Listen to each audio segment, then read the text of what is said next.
آج عبداللہ بہت خوش تھا کیونکہ آج اس کے بیٹے حذیفہ کا اسکول میں پہلا دن تھا۔ عبداللہ دن بھر رکشہ چلاتا اور جو کماتا اس سے گھر والے اللہ کا شکر ادا کرتے ہوئے زندگی گزارتے۔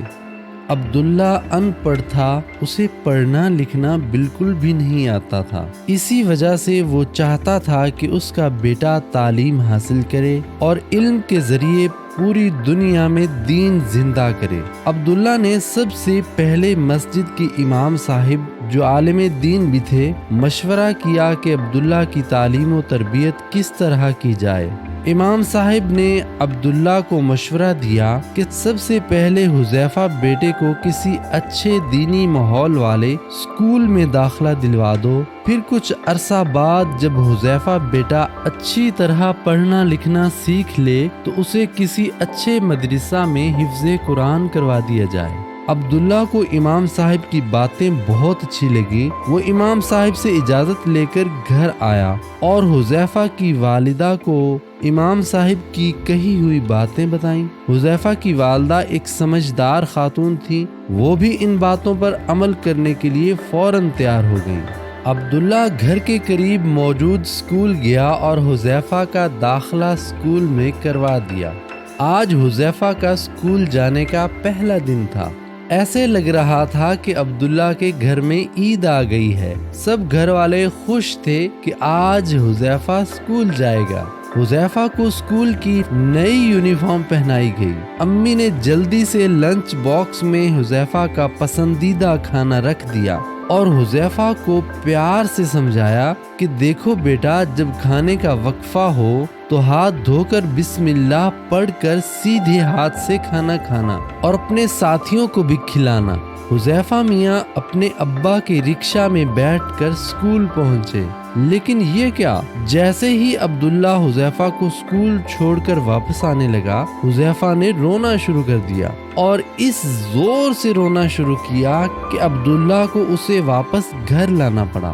گھر آ کر عبداللہ نے حذیفہ کو بہت سمجھایا اور علم حاصل کرنے کے فضائل سمجھائے، لیکن حذیفہ میاں نہ مانے اور اسکول جانے کے لیے بالکل تیار نہ تھے۔ اب تو عبداللہ بہت پریشان ہوا اور حذیفہ کی والدہ سے مشورہ کیا۔ انہوں نے عبداللہ کو سمجھایا کہ بچہ ہے، کچھ دنوں میں سب ٹھیک ہو جائے گا، آپ اسے اس کے حال پر چھوڑ دیں اور اللہ سے دعا کریں۔ عبداللہ نے ایسا ہی کیا۔ وہ روزانہ ہر فرض نماز کے بعد حذیفہ کے لیے دعا کرتا۔ حذیفہ میاں اپنی مستی میں مگن تھے۔ وہ دن کو باہر نکلتے، دوستوں میں کھیلتے اور شام کو گھر آ کر کھانا کھا کر سو جاتے۔ ایک دن حذیفہ اپنی عادت کے مطابق شام کے وقت کھیل کے میدان میں پہنچے تو یہ دیکھ کر حیران رہ گئے کہ ان کا کوئی دوست بھی کھیلنے کے لیے نہیں آیا۔ وہ بہت پریشان ہوئے اور کچھ دیر دوستوں کا انتظار کرنے کے بعد واپس گھر آ گئے۔ دوسرے دن بھی یہی ہوا، یہاں تک کہ پورا ہفتہ گزر گیا۔ اب حذیفہ نے بھی گھر سے نکلنا چھوڑ دیا۔ ایک ہفتہ کے بعد حذیفہ کے دروازے پر کسی نے دستک دی۔ حذیفہ نے دروازہ کھولا تو اس کے سارے دوست کھڑے تھے۔ وہ حذیفہ کو کھیلنے کے لیے بلانے آئے تھے۔ حذیفہ نے ان سے پورا ہفتہ غائب رہنے کی وجہ پوچھی تو انہوں نے بتایا کہ ہمارے اسکول میں امتحانات ہو رہے تھے، اس لیے ہم پڑھائی کر رہے تھے۔ اب الحمدللہ ہمارے امتحانات ختم ہو گئے ہیں تو ہم تمہیں کھیلنے کے لیے بلانے آئے ہیں۔ حذیفہ ان کی باتیں سن کر حیران رہ گیا۔ اس نے امتحان کا لفظ پہلی مرتبہ سنا تھا۔ اسے نہیں پتا تھا کہ امتحان کیا ہوتا ہے۔ دوستوں کے سامنے تو اس نے کچھ نہیں کہا، خاموشی سے ان کے ساتھ کھیلنے کے لیے چلا گیا۔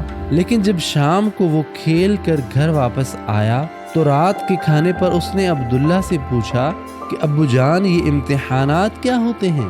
عبداللہ نے کہا کہ بیٹا، جو بچے اسکول میں پڑھتے ہیں ان کی پڑھائی کا سال گزرنے پر ان سے اس پڑھائی کے متعلق سوالات کیے جاتے ہیں اور دیکھا جاتا ہے کہ کس بچے نے اپنا سبق اچھی طرح یاد کیا ہے۔ سب سے اچھی طرح یاد کرنے والے بچوں کو اچھے اچھے تحفے دیے جاتے ہیں اور گھر والے بھی خوش ہو کر ان کو انعامات دیتے ہیں۔ تحفوں اور انعامات کا سن کر حذیفہ کے منہ میں پانی آ گیا۔ اس نے اپنے ابو سے کہا، ابو کیا مجھے بھی انعامات مل سکتے ہیں؟ عبداللہ نے کہا، کیوں نہیں، اگر تم اسکول جاؤ اور دل لگا کر پڑھو تو تمہیں بھی انعامات ملیں گے اور تمہارے امی ابو بھی خوش ہوں گے، اور جب کسی بچے سے اس کے امی ابو خوش ہوں تو اس سے اللہ بھی خوش ہوتے ہیں اور ہر کام میں اس کی مدد کرتے ہیں۔ اب حذیفہ کو بہت افسوس ہوا کہ اس نے اپنے امی ابو کا دل دکھایا اور ان کی بات نہ مانی۔ اس نے اپنے امی ابو سے معافی مانگی اور ان سے وعدہ کیا کہ اب وہ ہمیشہ ان کی بات مانے گا اور کبھی بھی ان کی نافرمانی نہیں کرے گا۔ پیارے بچوں، امی ابو ہمیشہ اپنے بچوں کی اچھائی ہی سوچتے ہیں۔